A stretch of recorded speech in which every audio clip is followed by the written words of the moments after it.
Man, 2020 was a rough year. And I was hoping, once we led into 2021, things would start to improve. But 2021 has kind of picked up where 2020 has left off. So, whew. Anyhow, I hope everybody's doing good. And Happy New Year. Happy Lunar New Year to all those folks that celebrate that as well. I've been working on several things. Work-wise, the helicopter. Work-wise, hobby-wise, and project-wise, and so I've been busy. I haven't posted a lot of videos. Well, one, because we're kind of in the dead of winter, but this winter, Seattle has been relatively mild. I am in a t-shirt, and it is mid-January, which is usually the coldest time of year for us. So I kind of repotted one of the trees that I've been working on. So in this video, I'm going to show you the progression of a coral embers willow. Forget the scientific name. Salix Britzensis, which is a coral embers willow.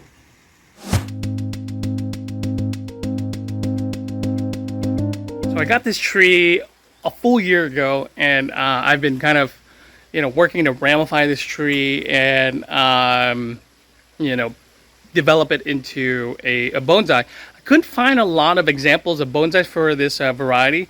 But the reason why I picked it was because of the colors of the branches and the stems on this tree. I thought it was really something else.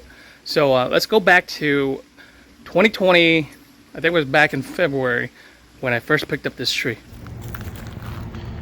All right, we're about halfway through February, and I'm getting a little bit more antsy about gardening and going to these garden centers. I'm up at the local gardening center here in Kent, and I'm looking for some bonsai potential trees. And there's some really good prospects. So let's check this place out and see what we can pick out, turn a nursery stock into a bonsai.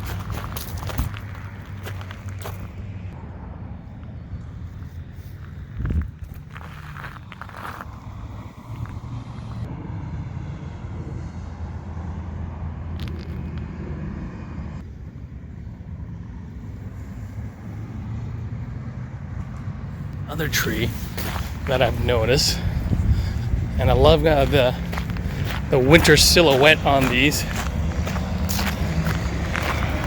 coral embers. And check this out. They've got this beautiful kind of golden yellow orange color trunk, and then it tapers into these flame-like twigs. I think in general they're just a beautiful plant. I don't know if I've seen bonsais made out of these before, but I'm looking at this tree because of this unique kind of deadwood scar that it has. And how cool would this look in a pot? Right here. So check that out. Look at this tree, that blue sky that we've got today. That contrast would look amazing. With some work, this tree could look pretty cool. So I think I'm gonna pull the trigger on this. This is called the Salix A VT Britzensis, short for coral embers. So I think I'll get this tree and then we'll work on it. Okay, locked and loaded.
mid-May 2020, this thing has exploded with growth.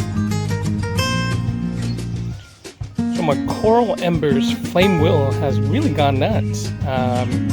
It's very bushy. So it's time to do another cutback on this tree. I'm going to leave the lower branches a little bit longer because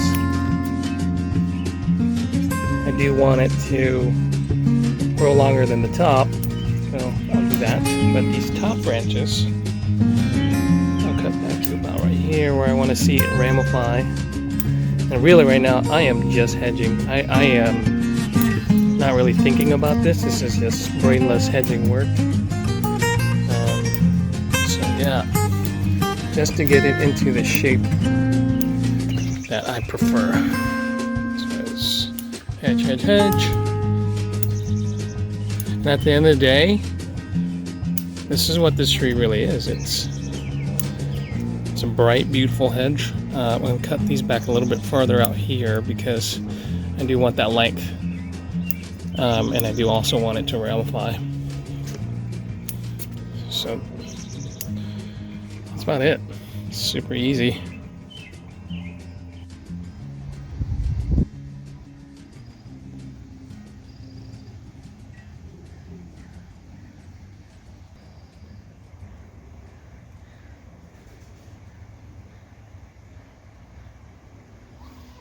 Here's something that's interesting on the Coral Embers Willow. The inside of this tree is starting to die, or maybe this is a natural thing, and so it's yellow while the new tips are all green. That's pretty interesting to see. So this is probably part of the lignifying process that it has. You can see here it's kind of red at the tips and then gets yellow towards the middle, or where it starts. So it's starting to lignify, and where it's lignifying, it's also turning yellow.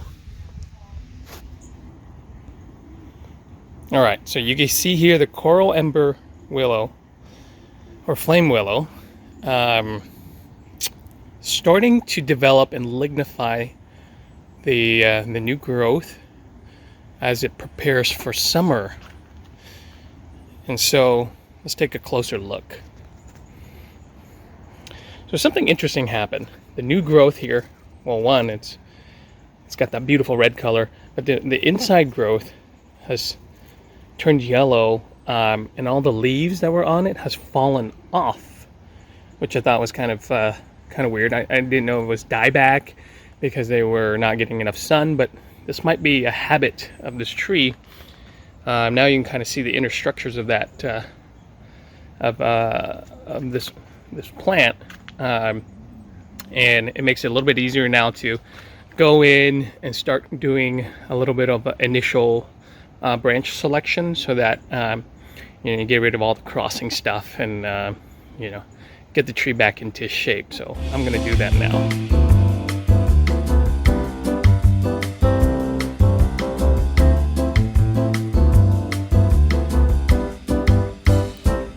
It's a September update on the Coral Embers Willow.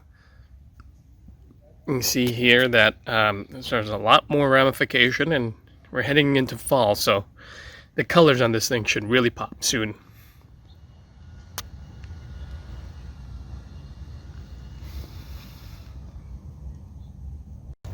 It's a November update on this Coral Ember, Salix Britzensis. I've been waiting for this thing to drop its leaves, and it's held on pretty persistently through November. So it might be winter before it decides it's going to drop some of its leaves. Alright, here's a follow-up on the Coral Embers Willow.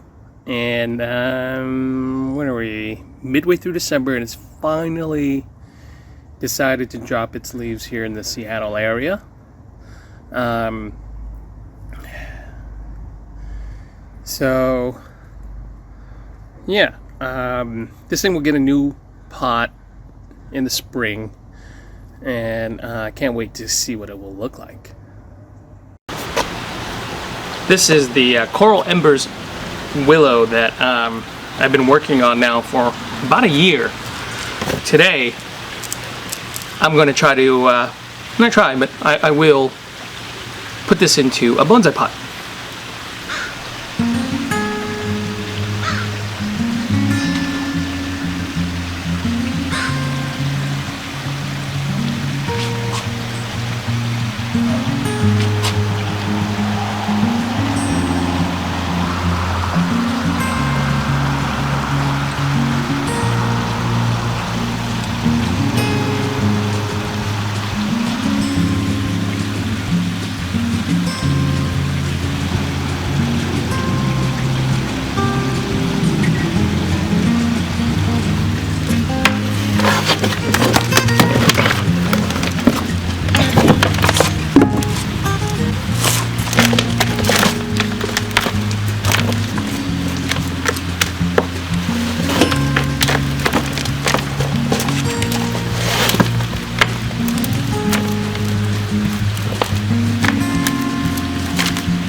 now that the tree is in a bonsai pot, in proper bonsai soil, I have complete control over how much nutrients it gets, and so it will have less coarse growth, and the internode should be a lot tighter as it grows throughout the next season.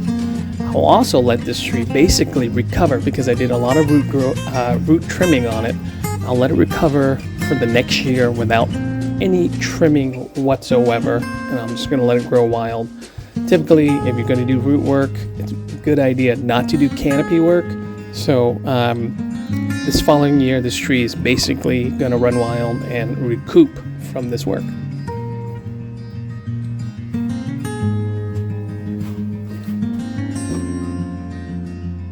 Whew. All right, so the tree's been potted. It's been almost a full year since I started training this into a bonsai, and I think I really am enjoying the results of this because I love the color on this variety of the species of tree. And I'll need to ramify a little bit more, but I think about it, the ramification on this tree is actually pretty good considering it's only been 1 year in training.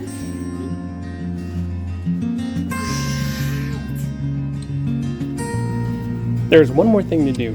I prefer using guy wire and string, but now that the tree is in a pot, there's nowhere for me to tie down this wire or string, so I built this wooden platform with some tie down spots so that I can actually pull down one of the branches with the string wire.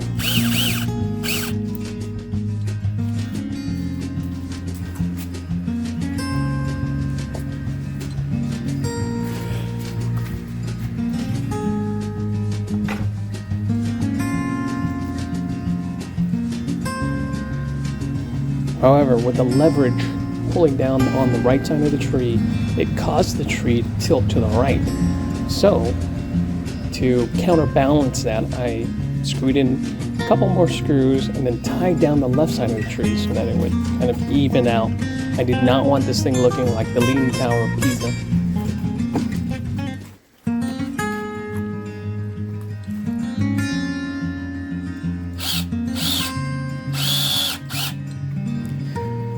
So you can't really show a tree like this with the string guy wire. However, I'll leave it on there until the branches set.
Okay, so I hope you liked that video. Really what I'm trying to do is just introduce and show that you could turn pretty much anything into bonsai as long as you look for kind of the basics, right? Good trunk, and understand kind of the species that you're working with, so that way you learn how to develop the ramification, the nabari, how they grow, and when you can work on them. So this is a coral embers willow, which is usually just a landscaping material that is, used as a front of a fence type of hedge, and they grow a lot of kind of it's like a clump versus kind of a single stalk like this. And so when I saw this particular tree, I immediately just kind of saw the potential that it could become a pretty cool bonsai. So I hope you go out there and you know, turn unusual material into bonsai. It's pretty fun. See you next time. Thanks. Bye.